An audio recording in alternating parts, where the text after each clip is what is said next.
খালি থর পর করে রে। হ্যালো ভাই, ও মার সাথে কথা কবে? আচ্ছা নিয়ে যাচ্ছি, দাঁড়াও।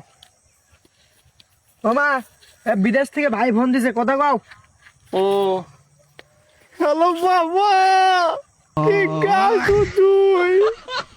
তোর মায়ের জন্য কি বুকটা পড়ায় না? তুই দেশে থাকতে তুই কি না কি খিলেছি, তুই যেটা চাচ্ছ সেটাই তো কান্নে খিলেছি। বিদেশ যায় তুই কি খাস না খাস? বাবা আসবো কবে? ও সামনে বছর আসবো। আরে তোর মায়ের মুখে কষ্ট, তাড়াতাড়ি আমি আসি। এলো ঘুনো ফোন দিস, তোর জন্য বুকটা খালি থর পর করে রে।